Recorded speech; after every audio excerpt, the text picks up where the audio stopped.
ಮಾಜಿ ಶಾಸಕರ ಸಹೋದರ ನಾಪತ್ತೆಯಾಗಿರುವಂತಹ ಘಟನೆ ಮಂಗಳೂರಿನಲ್ಲಿ ನಡೆದಿದೆ. ಇದೇ ಪ್ರಕರಣಕ್ಕೆ ಸಂಬಂಧಪಟ್ಟಂತೆ ಈಗ ಹುಡುಕಾಟವನ್ನು ತೀವ್ರಗೊಳಿಸಲಾಗಿದೆ. 52 ವರ್ಷದ ಮುಮ್ತಾಜ್ ಆಲಿ ನಾಪತ್ತೆಯಾಗಿರುವಂತಹ ವ್ಯಕ್ತಿ. ಮಂಗಳೂರಿನ ಕುಳೂರಿನ ಸೇತುವೆಯ ಮೇಲೆ ಮುಮ್ತಾಜ್ ಕಾರು ಪತ್ತೆಯಾಗಿದೆ. ಎಸ್ಡಿಆರ್ಎಫ್, ಎನ್ಡಿಆರ್ಎಫ್, ಅಗ್ನಿಶಾಮಕ ದಳದಿಂದ ತೀವ್ರ ಶೋಧ ಹುಡುಕಾಟ ಆಗ್ತಾ ಇದೆ. ಸ್ಥಳಕ್ಕೆ ಪೊಲೀಸ್ ಕಮಿಷನರ್ ಭೇಟಿ ಕೊಟ್ಟಿದ್ದಾರೆ. ಅವರು ಕೂಡ ಘಟನೆಯ ಬಗ್ಗೆ ಮಾಹಿತಿಯನ್ನು ಪಡೆದುಕೊಂಡಿದ್ದಾರೆ.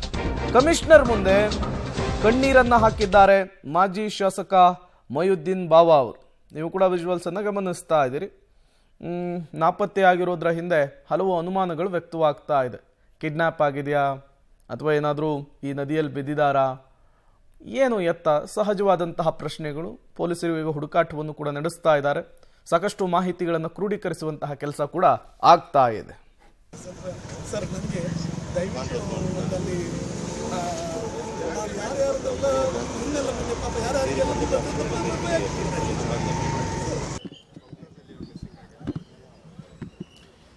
ಇವತ್ತು ಅರ್ಲಿ ಮಾರ್ನಿಂಗ್ ನಮಗೆ ಆ್ಯಕ್ಚುಲಿ ಮೆಸೇಜ್ ಬಂತು ದಟ್ ನಮ್ಮ ಇಲ್ಲಿ ಹಳೆ ಶಾಸಕರು ಬಾವ ಅವ್ರದ್ದು ಬ್ರದರ್ ಮುಮ್ತಾಜ್ ಅಲಿ ಅವರು ಇಲ್ಲಿ ಪ್ರಾಮಿನೆಂಟ್ ಬಿಸ್ನೆಸ್ ಮ್ಯಾನ್ ಮತ್ತು ಒಂದು ಸ್ಮಾಲ್ ಟೈಮ್ ಲೀಡರ್ ಅವರು ಕೊಲ್ಲೂರು ಬ್ರಿಡ್ಜಿಂದ ಅವರು ಗಾಡಿ ಸಿಕ್ಕಿದೆ ಮತ್ತು ಅವರು ಕಾಣ್ತಾ ಇಲ್ಲ.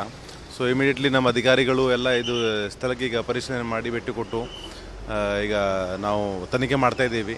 ಸೊ ಸದ್ಯ ಇರೋದು ಮಾಹಿತಿ ಪ್ರಕಾರ ಇವತ್ತು ಮಿಡ್ ನೈಟ್ 3 ಗಂಟೆಗೆ ಮನೆಯಲ್ಲಿ ಇದು ಕೆಲವು ಕಾರಣದಿಂದ ಅವರು ತಮ್ಮ BMW ಕಾರಿಂದ ಹೊಟ್ಟು ಈ ಕಡೆ ಬಂದಿದ್ದಾರೆ. ಸುಮಾರು ಕಡೆ ಸಿಟಿಲಿ ಸುತ್ತಾಡಿದ್ದಾರೆ. ಆದ ನಂತರ ಇಲ್ಲಿ ಕೊಲ್ಲೂರು ಬ್ರಿಡ್ಜ್ ಹತ್ರ ಒಂದು ಗಾಡಿಗೆ ಇದು ಆಕ್ಸಿಡೆಂಟ್ ಮಾಡಿ ಆಮೇಲೆ ಅಲ್ಲಿಂದ ಕಾಣೆಯಾಗಿದ್ದಾರೆ. ಸೊ ನಂತರ ಅವಳ ಮಗಳಿಗೆ ಇದು ಗೊತ್ತಾಯಿತು. ಮಗಳು ಈ ಗಾಡಿಗೆ ಇಲ್ಲಿ ತಂದು ಹಾಕಿದ್ದಾರೆ. ಆದ ನಂತರ ಅವಳು ಪೊಲೀಸ್ಗೆ ಇನ್ಫಾರ್ಮ್ ಮಾಡಿದ್ದಾರೆ. ಈಗ ನಾವು ಬ್ರಿಡ್ಜ್ ಮತ್ತು ಬ್ರಿಡ್ಜ್ ಕೆಳಗಡೆ ಇರೋದು ರಿವರ್ಗೆ ಪರಿಶೀಲನೆ ಮಾಡ್ತಾ ಇದ್ದೀವಿ. ಸೊ ಸಂಶಯ ಇದೆ ದಟ್